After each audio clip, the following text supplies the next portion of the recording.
tous et bienvenue dans cette vidéo où je vais répondre à toutes vos questions concernant mes études. Je fais cette vidéo donc suite à la publication de beaucoup de commentaires sous les dernières vidéos que j'ai publiées concernant mes routines révision. D'ailleurs juste je voulais vous remercier d'avoir mis autant de commentaires assez positifs et j'espère que la suite vous plaira. Donc on va commencer tout de suite. On a Camille qui me demande: que dirais-tu à des étudiants de première année qui veulent se lancer dans ta filière?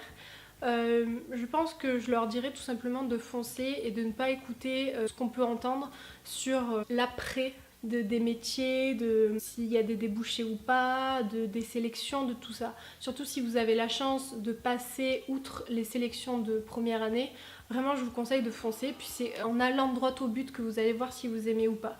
Donc il n'y a pas de crainte à se faire, surtout que la première année en général se fait assez facilement, donc voilà. Donc autre chose, que penses-tu de ta filière aujourd'hui?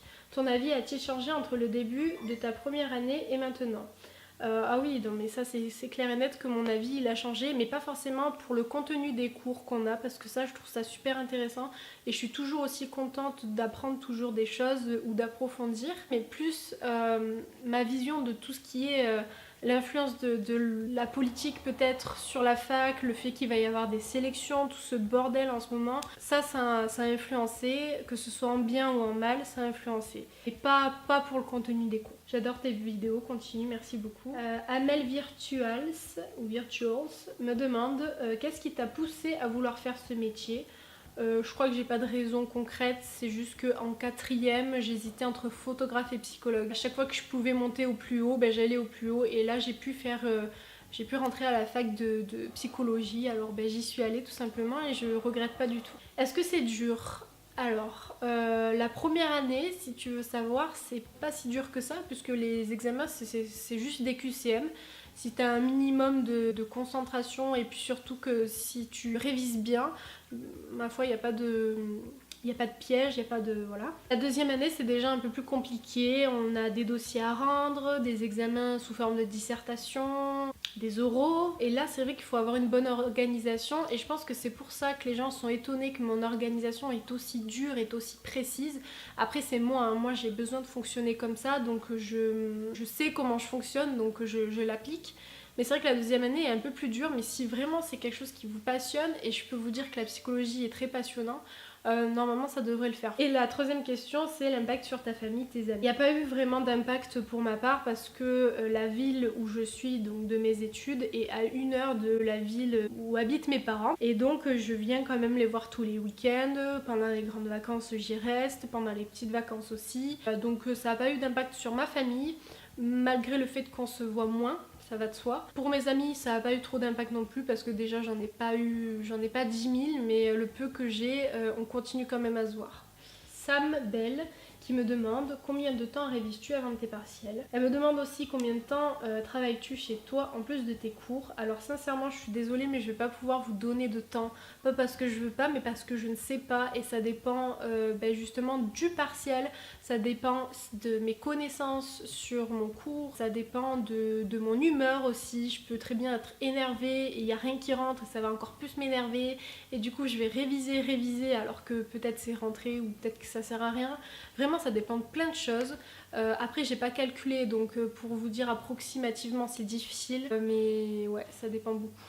Et ensuite elle me demande comment se sont passés tes premiers jours à la fac? Est-ce que tu as trouvé une organisation facilement? Est-ce que j'ai trouvé une organisation facilement? Oui, parce que j'ai commencé à m'intéresser à tout ce qui est organisation, astuces en terminale, donc j'ai pu un peu regarder sur Pinterest tout ça et j'ai facilement trouvé mon organisation au fil des jours. Pour comment se sont passés tes premiers jours à la fac? Plutôt bien en fait.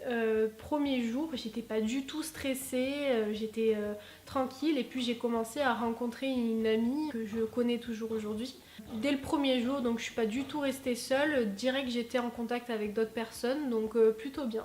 Morgane Jade me demande combien d'années d'études comptes-tu faire? Alors là, comme je disais, je suis à ma deuxième année, donc je compte faire ma licence complète, ça c'est sûr, donc encore l'année prochaine. Dans l'idéal, j'aimerais tellement continuer dans un master thérapie cognitivo-comportementale, donc toujours dans la même ville où je suis. Pourquoi pas un master en clinique si ce master me prend pas, enfin en tout cas je vais postuler dans plusieurs masters qui m'intéressent, mais en tout cas j'aimerais vraiment continuer en master. Après il y a cette histoire de sélection où on regarde vos notes, on regarde combien d'heures de stage vous avez fait. Si vous n'avez pas au-dessus de 12, si vous vous démarquez pas, on regarde même pas votre dossier. Donc je vous avouerai que depuis que j'ai appris ça, mon espoir diminue un peu, mais j'essaie de m'accrocher et voilà, on verra. Mais en tout, ça ferait 5 ans d'études. Alors, est-ce que tu penses que s'il y a beaucoup d'années, ça vaut vraiment le coup de perdre tant d'années? Alors je comprends pas trop la question parce que bon, si t'es intéressé par la psycho et que tu dis oulala, il y a 5 ans devant moi, je sais pas, je vais perdre du temps. Moi je pars du principe que même si tu fais une première année d'histoire, une première année de psycho, une première année d'art, de ce que tu veux, quoi qu'il en soit, t'as des connaissances qui vont t'être acquérir et si tu fais autre chose, tu vas élargir tes connaissances donc au final tu vas pas perdre une année. Tu vas peut-être perdre du temps à avoir un travail plus tard, si c'est décisif dans ta vie, ce que je peux comprendre.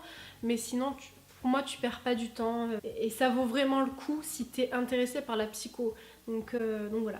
Shirlène Gobert qui me demande quel courant psychologique t'intéresse le plus. Alors, comme je le disais, moi j'aimerais bien faire un master en thérapie, donc c'est les thérapies cognitivo-comportementales. Donc pour l'instant c'est ce qui me branche le plus parce que c'est vraiment, c'est un tout quoi. C'est apaisant pour la personne, pour le patient avec qui on l'applique et c'est surtout que j'ai l'impression que c'est ce qui fonctionne le plus quoi. Alors que si je me branche plus sur la psychanalyse, je ne critique pas du tout la psychanalyse, mais c'est juste que j'ai l'impression que ça fonctionne un peu moins. Après, je me suis pas encore assez documentée sur ça, on a juste élaboré un peu ce que c'était que la psychanalyse, mais voilà. Mais pour l'instant, c'est les thérapies cognitivo-comportementales. Comment travailles-tu? En groupe, seul? Alors, j'ai tendance à travailler seule. Pourquoi? Parce que quand je révise, je parle. Donc automatiquement si je suis avec quelqu'un d'autre c'est un peu difficile à se concentrer. Les moments où je travaille en groupe ça va être pour faire les dossiers ou pour faire les oraux quand on est à plusieurs. Mais sinon la plupart du temps je travaille seule. Que veux-tu faire plus tard? Donc j'ai déjà répondu à cette question. N'as-tu pas trop peur pour la sélection pour le master? Ben si justement j'ai peur et ça a même baissé dans mon espoir de continuer aussi loin que je peux.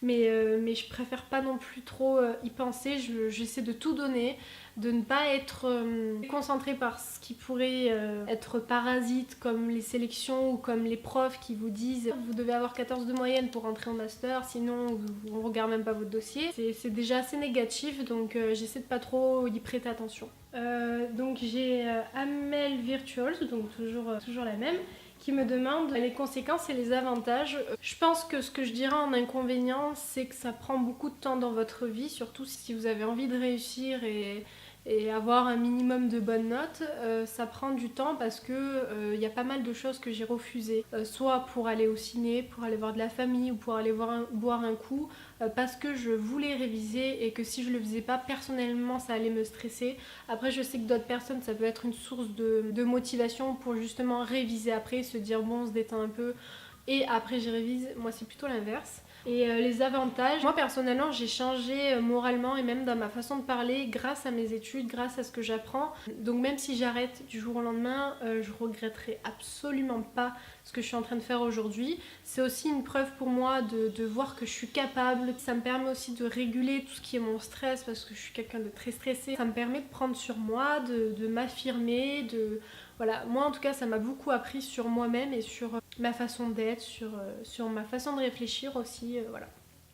J'ai beaucoup apprécié vos commentaires en me donnant votre expérience aussi, donc si vous avez envie d'avoir des conseils ou si vous n'avez pas assez de courage, vraiment n'hésitez pas à vous lancer dans la psychologie, ça fait pas peur, ça mord pas, si vous aimez pas, vous avez juste à partir tout simplement, donc finalement vous avez rien à perdre, à part une année comme certains diraient. Si c'est juste une année de votre vie, au moins vous êtes sûr et vous regrettez pas en vous disant plus tard ouais peut-être j'aurais pu faire psycho, on sait jamais, voilà. Vraiment n'hésitez pas à foncer et regarder quoi, enfin je veux dire, je suis arrivée en première année de psychologie en me disant bon je vais faire, on verra, déjà pas très confiance en moi en me disant je vais sûrement pas avoir des bonnes notes, c'est l'université, oh là là l'université c'est énorme, c'est voilà, et ben pas du tout quoi, enfin je veux dire je m'en sors avec de très bonnes moyennes parfois donc voilà, il y a pas de souci là-dessus. J'ai répondu à toutes vos questions. Je voulais quand même encore une fois vous remercier pour tous vos commentaires. Si vous avez d'autres questions, n'hésitez pas à me les poser sur moi-même, sur des points précis, je sais pas. Mais n'hésitez pas à me les poser en dessous de cette vidéo et puis pourquoi pas refaire une deuxième FAQ si ça vous intéresse. Et je voulais vous remercier pour tous ceux qui se sont abonnés, ça fait vraiment plaisir. Vraiment merci beaucoup à tous. Donc voilà, j'espère que cette vidéo vous aura plu et je vous dis à très bientôt pour la prochaine vidéo. Ciao!